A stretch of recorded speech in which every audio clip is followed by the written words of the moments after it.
Assalamualaikum warahmatullahi wabarakatuh. Halo adik-adik semua, perkenalkan nama kakak Wulan. Hari ini kita akan belajar tentang bab 5 dengan judul Berteman dalam Keberagaman dalam buku kurikulum Merdeka kelas 2. Baik, tujuan dari pembelajaran kita hari ini adalah agar kalian dapat menuliskan kalimat dengan menggunakan tanda koma. Yang kedua, kalian dapat mengelompokkan kata kunci dari bacaan pada pengaturan grafis sederhana. Baik, di sini ada perintah siap belajar. Nah, adik-adik semua diminta untuk membaca tulisan ini dengan mandiri. Selanjutnya ada membaca. Di membaca ini ada fabel berjudul Rahasia Kaki Itik. Nah, adik-adik semua diminta juga untuk membaca bacaan ini secara mandiri. Baik, pembelajaran pertama kita di sini tentang kosakata baru dan tanda koma. Selanjutnya di sini ada bahas-bahasa. Bahas-bahasa di sini mengatakan bahwa tanda koma dipakai sebelum kata tetapi. Baik, selanjutnya ada bahas-bahasa lagi. Nah, selanjutnya bahas-bahasa mengatakan bahwa tanda koma dipakai untuk memerinci beberapa unsur. Nah, dua bahas-bahasa ini harus adik-adik semua ingat ya. Baik, ke slide selanjutnya di sini ada fabel yang harus adik-adik baca secara mandiri. Nah, sekarang ada kosakata baru. Kosakatanya ada ibah, kawanan, dan minder. Sebenarnya dari tiga kosakata baru ini apa sih artinya? Baik, akan kakak jelaskan. Iba itu adalah perasaan kasihan atau sedih melihat orang lain sedang susah. Nah, selanjutnya ada kata kawanan. Kawanan itu adalah sekelompok hewan atau orang yang sedang bersama-sama. Yang ketiga ada minder. Apa sih minder itu? Minder adalah perasaan tidak percaya diri atau merasa sedih karena merasa dirinya lebih rendah dari orang lain. Adik-adik tidak boleh minder ya. Baik, sekarang di sini ada berlatih. Berlatihlah menggunakan kosakata baru. Nah, nomor 1, Yuka merasa titik-titik-titik karena tubuhnya kecil. Berarti Yuka ini merasa tidak percaya diri. Tidak percaya diri itu berarti apa tadi adik-adik? Iya, benar, minder. Kita tuliskan di sini berarti Yuka merasa minder. Benar. Nomor 2, ada titik-titik-titik semut mengerumuni sisa makanan. Nah, tadi sekelompok hewan atau orang tadi disebut dengan benar, kawanan. Kita tulis di sini kawanan. Oke, benar. Sekarang kita masuk ke nomor 3. Nomor 3 adalah Lila merasa titik-titik-titik saat melihat burung yang terluka. Tadi perasaan sedih atau kasihan tadi adalah iba. Benar, kita tulis di sini tulisan iba. Oke, benar sekali adik-adik semua. Jadi kita baca dari nomor 1 ya. Yuka merasa minder karena tubuhnya kecil. Benar. Nomor 2, ada kawanan semut mengerumuni sisa makanan. Nomor 3, Lila merasa iba saat melihat burung yang terluka. Baik, pintar semua adik-adik. Selanjutnya kita masuk ke bahasa lagi. Nah, perhatikan tanda koma pada teks. Teks yang tadi ya, teks fabel yang telah adik-adik baca secara mandiri. Nah, di sini ada pemberitahuan tentang tanda koma digunakan untuk memerinci beberapa unsur. Contohnya, kaki elang kokoh, koma, kuat, koma, dan berkuku tajam. Nah, selanjutnya ada tanda koma juga digunakan sebelum kata tetapi. Adik-adik harus ingat dua pemberitahuan ini. Pertama, tanda koma digunakan untuk memerinci beberapa unsur. Yang kedua, tanda koma juga digunakan sebelum kata tetapi pada sebuah kalimat. Nah, contohnya, Itik merasa sedih, tetapi sedih, tetapi hanya diam. Nah, selanjutnya di sini ada perintah adik-adik harus membaca fabel tentang risalah kaki itik, rahasia kaki itik tadi sekali lagi. Nah, adik-adik diminta untuk menghitung ada berapa sih tanda koma pada fabel tersebut. Selanjutnya di sini ada kegiatan menulis. Adik-adik harus baca dulu, perhatikan kalimat di bawah ini. Tambahkan tanda koma yang tepat di tempat yang tepat. Nomor 1, Ibu membeli susu, sayur, dan buah tadi pagi. Adik-adik harus ingat kata-kata tadi. Tanda koma digunakan untuk memerinci beberapa unsur. Berarti di sini ada unsur belanjaan ibu. Ada susu, sayur, dan buah. Jadi kita letakkan tanda komanya di belakang unsur-unsurnya. Unsur pertama ada susu, koma. Unsur kedua ada sayur, koma, dan buah. Oke, adik-adik semua mengerti? Baik. Jadi dia bacaannya ada ibu membeli susu, koma, sayur, koma, dan buah tadi pagi.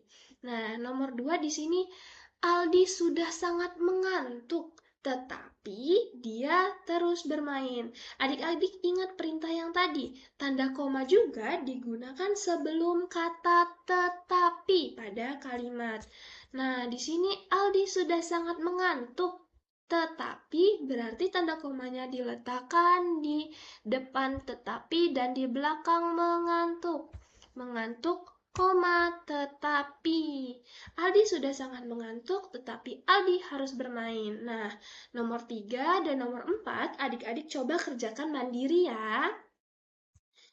Tadi kita sudah belajar mengenai kata baru.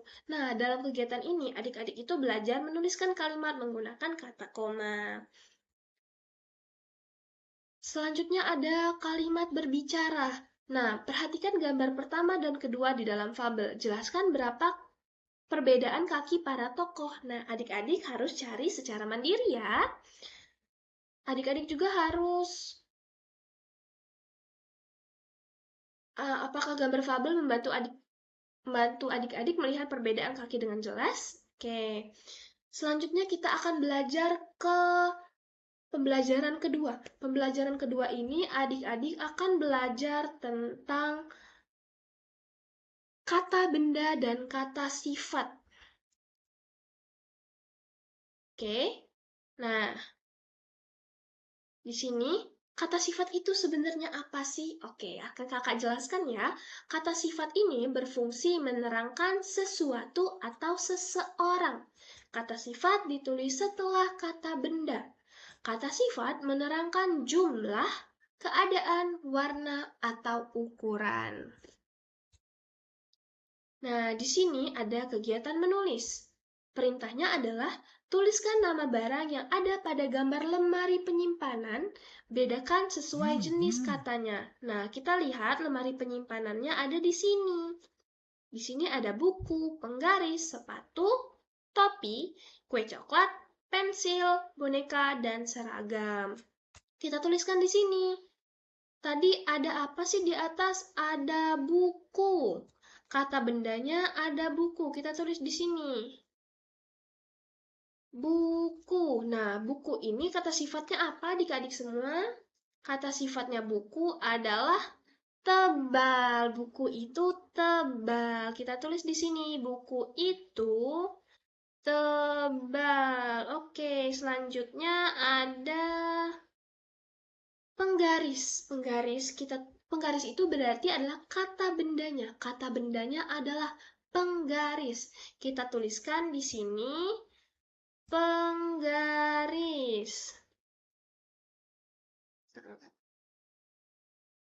Penggaris.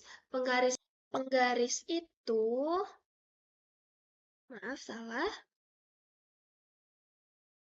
penggaris itu kata sifatnya adalah panjang. Kita tulis kata sifatnya panjang. Panjang. Nah, untuk kotak-kotak yang masih kosong selanjutnya bisa adik-adik semua isi mengikuti dengan lemari penyimpanan yang ada di sini ya. Baik, kita lanjut. Selanjutnya ada bahas bahasa. Nah, di pembelajaran ketiga bahas bahasa ini, adik-adik akan belajar tentang anonim. Apa sih sebenarnya anonim itu? Anonim adalah kata yang artinya berlawanan dengan kata yang lain. Contohnya di sini ada berat. Lawan kata dari kata berat adalah ringan. Benar sekali, ringan. Nah, ada perintah untuk menulis. Tuliskan anonim dari kata-kata berikut. Nomor 1 adalah runcing. Nah, runcing itu seperti jarum. Lawan katanya runcing adalah tumpul. Benar sekali. Kita tulis di sini tumpul. Benar. Nomor 2, basah. Apa sih lawan katanya basah? Lawan kata basah adalah kering. Benar sekali. Kita tulis di sini kering. Nah, untuk kata-kata selanjutnya, adik-adik semua bisa mengisinya secara mandiri ya. Kata baru, keras, tebal, panjang, bersih, dan kecil, adik-adik bisa mencari antonim katanya. Nomor 2, di sini, amati lagi tulisan nama barang-barang pada gambar lemari kelompok lemari. Nah, adik-adik diminta mengelompokkan ke dalam kotak yang sesuai. Di sini ada kotak alat tulis, gambar, dan kerajinan tangan. Alat tulis itu di lemari penyimpanan tadi ada buku, penggaris, dan pensil. Kita tulis di kotak ini. Di kotak ini kita tulis ada apa aja tadi? Ada buku, koma, penggaris, koma, dan pensil. Nah, setelah adik-adik tulis, selanjutnya kita akan mengerjakan kotak yang selanjutnya. Di kotak selanjutnya ini perlengkapan bersekolah. Ada apa aja sih perlengkapan bersekolah yang ada di lemari tadi? Perlengkapan bersekolah ada sepatu, topi, dan seragam. Kita tulis lagi di kotak kosongnya. Ada sepatu, koma, topi, koma, dan seragam. Hore, selesai. Nah, untuk 2 kotak kosong selanjutnya, adik-adik harus mengerjakannya secara mandiri. Nah, dalam kegiatan yang tadi telah kita lakukan itu, adik-adik ini telah belajar mengelompokkan kata kunci dari bacaan pada pengaturan grafis sederhana. Baik, kita akan masuk ke pembelajaran ketiga. Di pembelajaran ketiga ini, kakak akan memberitahu adik-adik tentang kata-kata ajaib. Kata-kata ajaib itu ada 5 kata ajaib. Yang pertama ada permisi, yang kedua ada tolong, yang ketiga ada silahkan, yang keempat ada terima kasih, dan yang terakhir ada maaf. Nah, 5 kata ajaib ini harus adik-adik terapkan dalam kehidupan sehari-hari ya. Nah, di sini ada pertanyaan. Pernahkah adik-adik mendengar kata-kata tersebut? Tentu pernah, bukan? Selanjutnya, kapan adik-adik harus menggunakan kata-kata tersebut? Nah, mari kita pelajari bersama-sama. Di sini ada bahan bacaan yang akan kita lakukan. Pertama, kakak akan mengucapkan satu kata ajaib. Adik-adik harus menirukan dengan nada yang sesuai. Kemudian, kakak akan mengucapkan beberapa kata sekaligus. Adik-adik bisa mengingat urutannya atau tidak. Nah, berapa jumlah yang kata ajaib yang kalian dapat dan kalian ingat? Ngerti? Oke, selanjutnya di sini ada perintah berbicara. Nah, kalian, adik-adik semua, diminta untuk mengucapkan kata-kata ajaib, kemudian peragakan bersama teman-temannya di depan kelas. Selanjutnya ada perintah menulis. Nah, kita itu harus meminta izin sebelum meminjam. Itu adalah cara untuk menghargai milik orang lain. Nah, bahan pinjaman harus dijaga supaya tidak rusak. Buatlah tulisan tentang hal meminjam barang. Hal tentang meminjam barang. Lalu gunakan pertanyaan-pertanyaan berikut sebagai bantuan. Nah, adik-adik diminta untuk memperagakan 5 kata ajaib tadi di depan kelas. Setelah itu adik-adik harus eh, memberikan memberikan cara-caranya menggunakan kata-kata tersebut.